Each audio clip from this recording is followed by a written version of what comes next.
रब्बा अपना दिल के हम कैसे समझाई, कैसे कही बेवफाई चीज भइली पराई।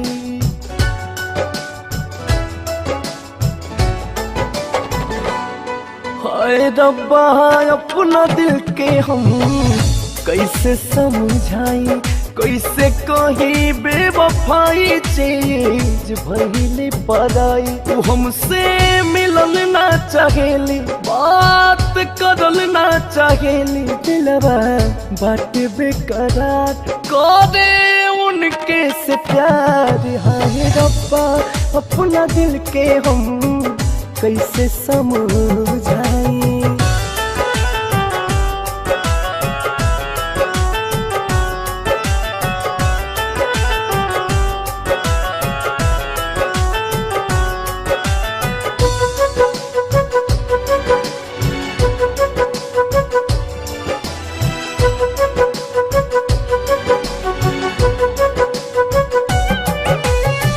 अपना हाथ मेहंदी हमारा नाम के रचई है, सोचल रहे कि संगे वो मरिया बितई है।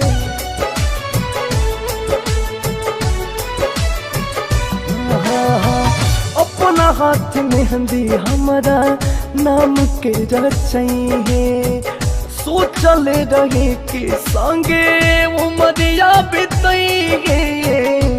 हमसे भइल का खता इहो चलल ना पता, मरई गइली उजार। हाय रे मतलब के यार, हाय रब्बा अपना दिल के हम कैसे समझाई।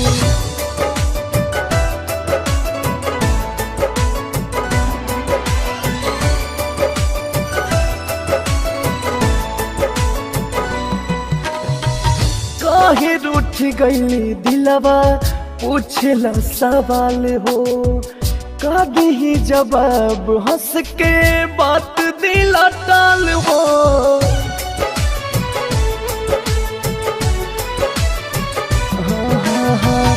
काहे रूठ गईली दिलवा पूछला सवाल हो, का दी जवाब हंस के बात दिला टाल हो। लो रखिया में मोर देख के गईली कम नवोद करदा अंकुश प्यार उनका लागे खेलवार। हाय रब्बा अपना दिल के हम कैसे